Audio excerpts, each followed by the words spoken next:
Hello, good morning po, Mardik Beleta YouTube channel. Please support, please watch, and thank you very much po.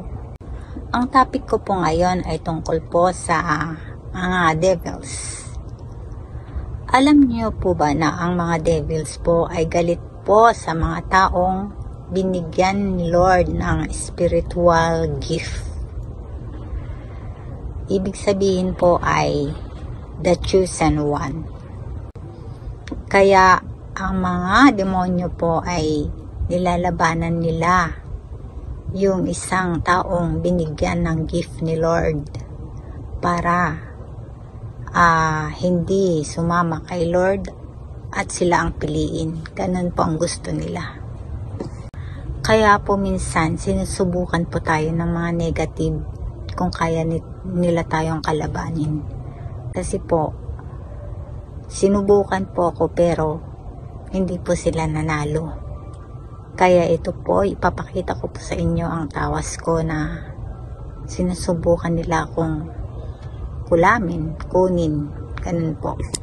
Ito po, kita nyo po ba itong mga ito? Hindi po masyadong malinaw pero at least makikita nyo po dyan ang negative, ang egg at dark, black. At ito po ang mga devils po, demonyo po, na gumawa po sa akin po.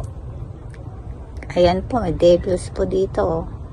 Yan, devils. Sinusubukan po nila ako hanggang mapatumba nila ako. Ganun po. Pero ang nangyari, ang Panginoong Hesus po ang lumaban para sa akin. Makikita nyo po dyan ang devil. Mga yan. Lumalabas po yan sila sa tawas ko.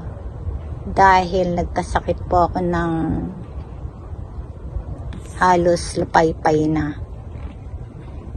Pero ang Panginoong Hesus ay nagpakita rin sa akin sa tawas. At alam kong nag-aalala siya.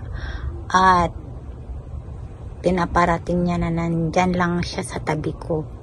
Kaya hindi ako natakot. Ganun daw yun. Totoo yan. Nangyayari talaga yan. Kaya mag-ingat kayo yung may mga spiritual gift. Yung mga gifted child, mag-iingat po kayo sa mga devils po at sisirain kayo niyan.